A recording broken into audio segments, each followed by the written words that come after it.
মাননীয় প্রধানমন্ত্রী জনাব তারেক রহমান এবং সুযোগ্য অর্থমন্ত্রী জনাব আমির খুসরু মাহমুদ চৌধুরী সাহেবকে একটি সময় উপযোগী এবং জনমুখী একটি বাজেট আমাদের জাতির সামনে উপহার দেওয়ার জন্য। সেই সাথে শ্রদ্ধার সাথে স্মরণ করছি স্বাধীনতা মহান ঘোষক বাংলাদেশ জাতীয়তাবাদী দলের প্রতিষ্ঠাতা শহীদ রাষ্ট্রপতি জিয়াউর রহমান এবং এদেশের প্রতিটি মানুষের হৃদয়ে যার অবস্থান আমাদের সকলের প্রাণপ্রিয় নেত্রী দেশমাতা মরহুমা বেগম খালেদা জিয়াকে শ্রদ্ধার সাথে স্মরণ করছি ৭১-এর বীর মুক্তিযুদ্ধ, ৯০-এর গণঅভ্যুত্থান এবং ২৪-এর জুলাইয়ের যোদ্ধাদের স্মৃতির প্রতি মাগফিরাত কামনা করছি, তাদের আত্মার শান্তি কামনা করছি এবং সেই সাথে আমার নির্বাচনী আসন খুলনা ৩ এই অঞ্চলের সকল জনগণের প্রতি কৃতজ্ঞতা জানাচ্ছি, সালাম জানাচ্ছি, শুভেচ্ছা ধন্যবাদ জানাচ্ছি। মাননীয় স্পিকার, আজকের এই ৪ মাসের এই সরকারে আমাদের সামনে আমাদের সুযোগ্য অর্থমন্ত্রী একটি চ্যালেঞ্জিং বাজেট উপহার দিয়েছেন। এই সংসদে আমাদের মাননীয় সংসদ সদস্য বৃন্দগণ অনেক আলোচনা করেছেন, বিশ্লেষণ করেছেন। আমাদের বিরোধী দলীয় সংসদ সদস্যগণ তাদের সুচিন্তিত মতামত দিয়েছেন, বিশ্লেষণ করেছেন। কেউ কেউ আবার সমালোচনা করেছেন। কেউ বলেছেন এ বাজেট উচ্চবিলাসী, কেউ বলেছেন এ বাজেট স্বপ্নবিলাসী, কেউ বলেছেন এ বাজেট বাস্তবায়নযোগ্য নয়।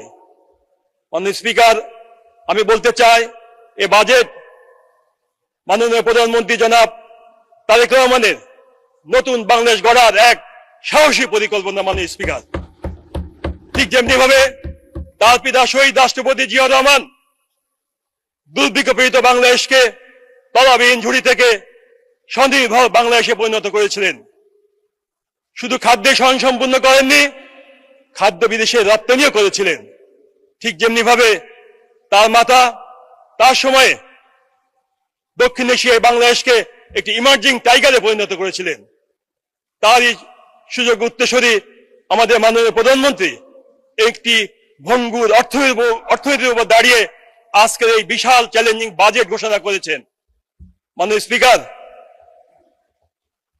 ইংরেজিতে একটি কথা আছে, মর্নিং শোজ দ্য ডে।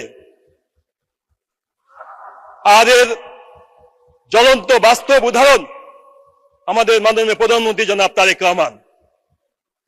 ক্ষমতা গ্রহণ, দায়িত্ব গ্রহণের 23 দিনের মাথায় তিনি প্রমাণ করেছেন তিনি যা বলেন তা বাস্তবে করিয়ে দেখান। ফ্যামিলি কার্ড প্রবর্তনের মাধ্যমে এদেশের গ্রামীণ অর্থনীতিকে চাঙ্গা করেছেন, মহিলাদেরকে এবং আমাদের দরিদ্র মহিলারা যাতে স্বয়ংসম্পূর্ণ হয়, তা যাতে শক্তিশালী হয়, এই অর্থনীতিকে পুনর্জীবিত করার জন্য নতুন এক কর্মসূচি তিনি হাতে নিয়েছেন। শুধু ফ্ল্যাগশিপ ফ্যামিলি কার্ড নয়, পাশাপাশি তিনি কৃষক কার্ড চালু করেছেন এবং অন্যান্য অনেক সামাজিক কর্মসূচি তিনি ঘোষণা করেছেন এবং কাজ শুরু করেছেন। এই মাত্র 4 মাসের এই সরকারের।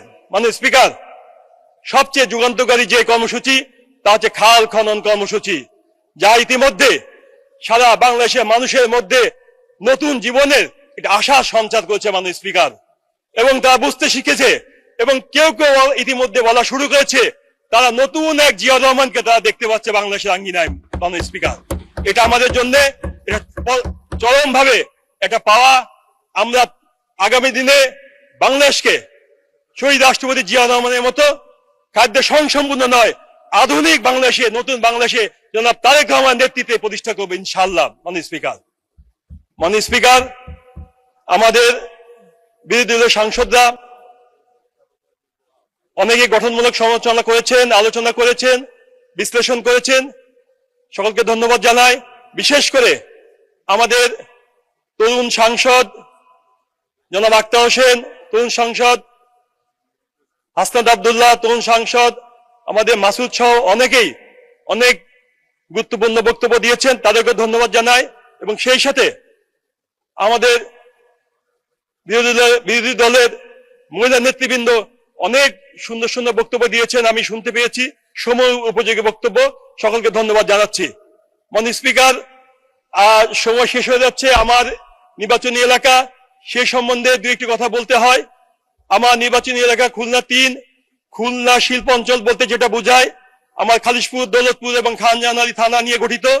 এই তিন থানায় আমাদের অসংখ্য আমাদের কলকারখানা রয়েছে, যেগুলো একেবারে সম্পূর্ণভাবে বন্ধ অবস্থায় রয়েছে। মাননীয় স্পিকার, মিনিমাম 8-10টা জুট মিল বন্ধ অবস্থায় রয়েছে, নিউজপ্রিন্ট মিল বন্ধ, হার্ডবোর্ড মিল বন্ধ, কার্পেটিং মিল বন্ধ, এবং এর সাথে সংশ্লিষ্ট জুট প্রেস যেখানে কাঁচা পাট রেখে রপ্তানি করা হয়, সেগুলো বন্ধ হয়ে গিয়েছে। মাননীয় স্পিকার, আমি মাননীয় প্রধানমন্ত্রী এবং সংশ্লিষ্ট মন্ত্রণালয়কে আহ্বান জানাবো যে অনতিবিলম্বে 20-25 হাজার শ্রমিক যারা বেকার হয়ে গিয়েছেন তাদের কর্মসংস্থানের জন্য অনতিবিলম্বে হয় এই জুট মিলগুলো খুলে দেওয়া হোক, না হলে অর্থনৈতিক অঞ্চল ঘোষণা করে এখানে নতুন নতুন কলকারখানা স্থাপন করা হোক।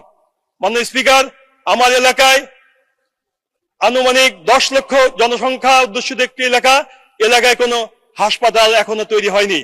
একটি বিশ্ববিদ্যালয় হাসপাতাল আছে যেখানে ইমার্জেন্সি রোগীর কোনো ট্রিটমেন্ট হয় না। আমি স্বাস্থ্যমন্ত্রীর কাছে আহ্বান জানাবো, খুলনা মেডিকেল বিশ্ববিদ্যালয় যে প্রকল্প হাতে নিয়েছেন তা দ্রুততার সাথে বাস্তবায়ন করতে হবে, এবং অন্যান্য যেসব প্রকল্পগুলো আছে, যেমন কৃষি বিশ্ববিদ্যালয়, যেমন ওখানে আমাদের একটি এলাকার দাবি মহিলা ক্যাডেট কলেজ, এগুলো আমরা আমাদের এলাকার পক্ষ থেকে আপনার কাছে দাবি জানাচ্ছি। আপনার জন্য এই বাজেটে এই কর্মসূচিগুলো গ্রহণ করে এলাকার উন্নয়নে সহায়তা করতে পারেন। মাননীয় স্পিকার, আমার এলাকায় একটি বিভাগীয় স্টেডিয়াম আছেন। যেহেতু এই সরকার ক্রীড়া বান্ধব, এই সরকার